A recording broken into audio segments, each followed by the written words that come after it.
Agora, você falou que, né, podem ter sido os Benai e Elohim que foram lá e colocaram a lua naquele lugar, etc e tal, não é isso? Aí me lembrou um assunto aqui, Caio, que você já falou várias vezes, mas acho que vale, tem muita gente nova aqui perguntando coisas. O que são, Caio, na real, os principados e potestades, Caio? São aquelas coisas que nós chamamos de extraterrestres. Tem vários tipos de extraterrestres na Bíblia, só que ela não chama de extraterrestre. Ela chama de anjo, que significa literalmente mensageiro, portador de mensagem. É um extraterrestre. E eles têm várias aparências. Tem aqueles que têm a capacidade de imitarem um corpo humano e comerem e beberem como humanos. Tem aqueles que não fazem isso, que se manifestam como chamas de fogo, como relâmpagos vivos e falantes. Tem aqueles que se manifestam como entes luminosos, como bolas de fogo. Tem aqueles que se manifestam como grandes aparatos voando nos céus, como foi o caso de Ezequiel, que viu aquela nave e a descreveu detalhadamente no seu livro, com a linguagem possível.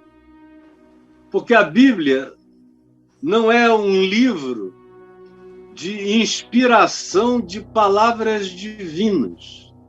É um livro de inspiração de palavras humanas.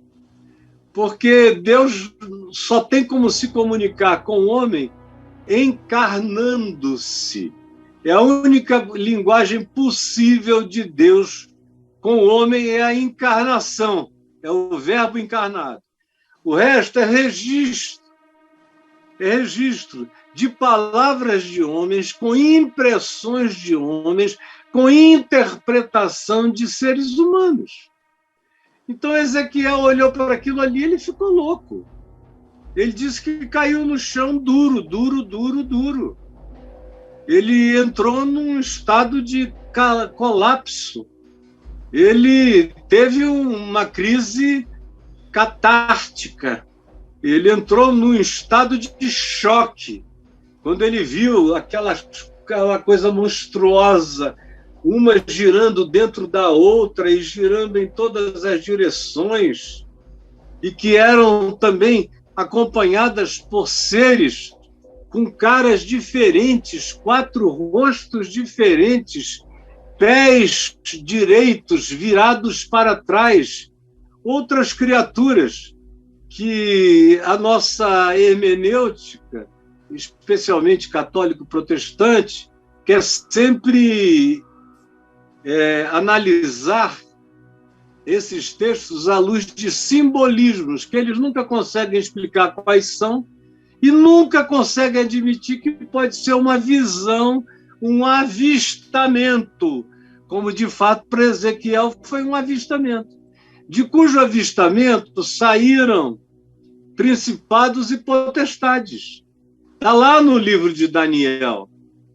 No livro de Daniel, diz que o principado da Pérsia se levantou contra o principado de Israel, que estava preso em cativeiro na Pérsia, no Irã de hoje, e que houve luta nos céus entre o principado israelense, que era e é dirigido por Miguel, chamado de arcanjo, mas é uma figura extraterrestre, é uma figura transdimensional. Ele não mora aqui em lugar nenhum, ele não é daqui, ele não é feito de carne e sangue, ele é de outra energia, de outra natureza.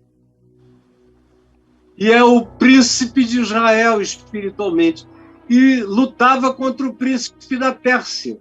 E Daniel orava, e orou por 21 dias, pedindo que o Senhor rompesse aquela barreira e mandasse a palavra dele de profecia sobre o futuro de Israel.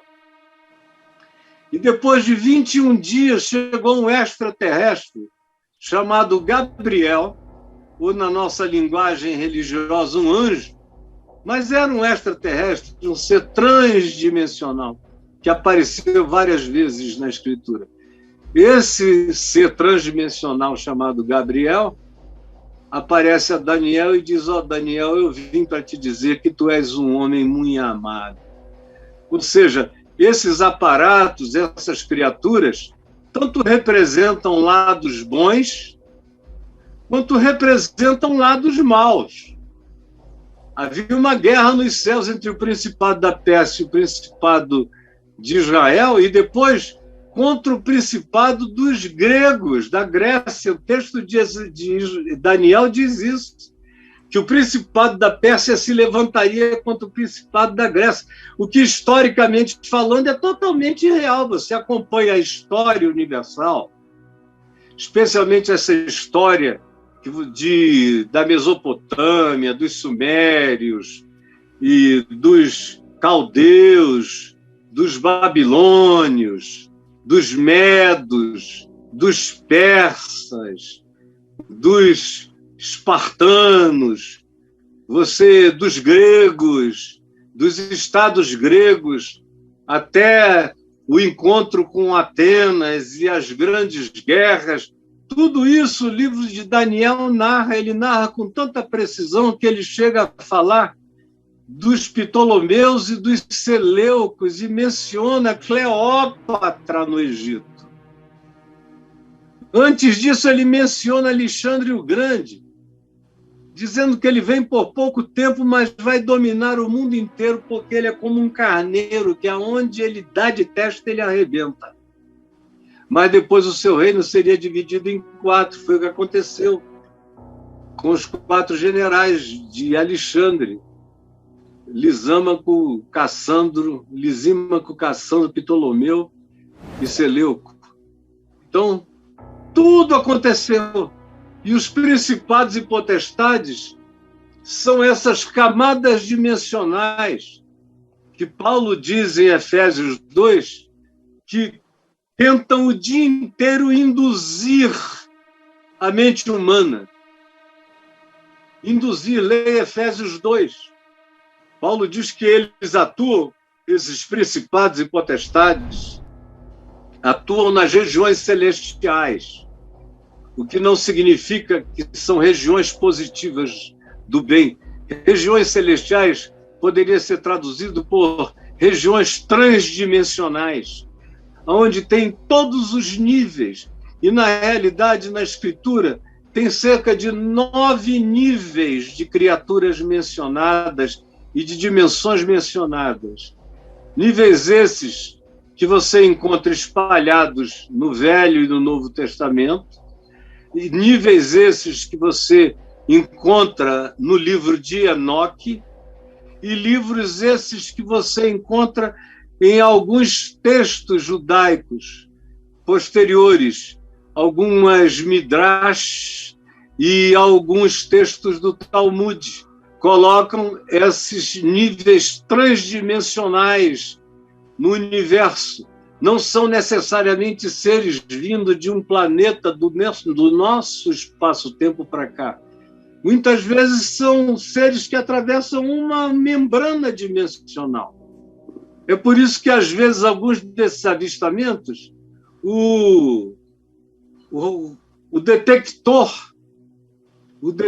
de aparatos, de raios, que está transmitindo, identifica o aparato aqui, no segundo seguinte ele sumiu, mais adiante ele apareceu, mais adiante ele sumiu, enquanto os aparatos da nossa ordem de coisas são vistos continuamente, porque esses outros têm a possibilidade de passar de uma banda para outra, desse processo dimensional, no qual nós só estamos engatinhando cientificamente, mas daqui a 15, 20 anos vai estar na nossa cara. E aí a gente vai saber como a Bíblia tinha razão também nisso. Como tem anjos como tem arcanjos, como tem principados, como tem potestades, como tem tronos, como tem reinos, como tem soberanias, e como tem os querubins mais elevados, aquelas bolas do Apocalipse que tem olhos para todos os lados, e uma quantidade enorme de criaturas indecifráveis, indefiníveis, nessa quantidade brutal de mundos que tornam o nosso planeta pequeno e a nossa população mínima, considerando os mundos e mundos e mundos que nos cercam. Agora, tem forças do mal querendo nos levar ao ódio, à guerra, ao egoísmo,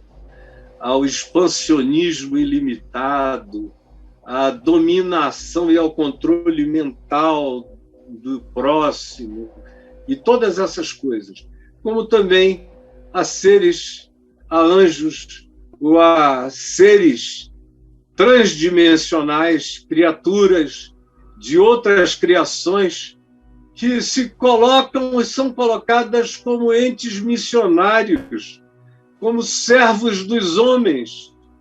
Assim como um dia nós, humanos, que partirmos, seremos servos de outros no universo de Deus. Trabalhamos, como o livro do Apocalipse diz, que no fim de tudo, os seus servos o servirão. E servi-lo não é ficar queimando incensinho celestial, é atravessar todos os cosmos, os universos, os multiversos. Como diz o livro de Enoque, Enoque se deleitou vendo os muitos universos inexplicáveis e indizíveis. Então, minha gente, a física sabe que esses mundos são possíveis. Ela está chegando lá no nível subatômico, mas para chegar no nível maior, muito mais tecnologia vai ter que ser desenvolvida.